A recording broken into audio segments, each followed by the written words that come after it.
جو دنیا کے اندر مشکلوں کا شکار ہوں گے ان کے لیے جنت کے راستے کھلے ہوں گے. اللہ ان کے مقدر میں فرمائے گا. وہ پوچھیں گے مولا یہ کیسے آئیں؟ تیری طرف سے یہ سب کچھ آرائشیں ہمیں پروٹوکول دیا جا رہا ہے، یہ کیسے ہے؟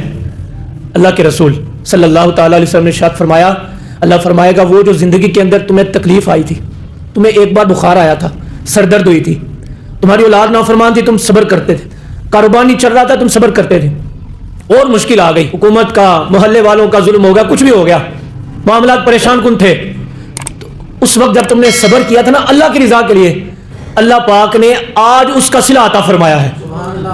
اب وہاں پر اور لوگ بھی ہوں گے، وہ خواہش کا اظہار کریں گے. کل قیامت کی بات عرض کر رہا ہوں، وہ عرض کریں گے مولا ہمیں دوبارہ زندگی عطا فرما. ہمیں اتنی آزمائشیں آئیں کہ ہمارے جسموں میں کانٹے چبھے، ہمارے جسموں کو کاٹا جائے تیری راہ پر، ہمیں تکلیفیں آئیں، ہم صبر کریں، پھر ہمیں موت آئے، پھر زندگی ملے، پھر تکلیفیں آئیں، پھر موت آئے. ایسے ہی مولا ہمیں بار بار آزمائشوں میں مبتلا فرما. کیوں؟ اس وجہ سے کہ یہ جو مقام ہم دیکھ رہے ہیں نا، یہ جو عظمت دیکھ رہے ہیں جنت کے اندر، پروٹوکول دیکھ رہے ہیں ان کا، کہ جن کا دنیا کے اندر پروٹوکول نہیں تھا، ان کا، جن کو دنیا کے اندر آزمائشیں ہیں.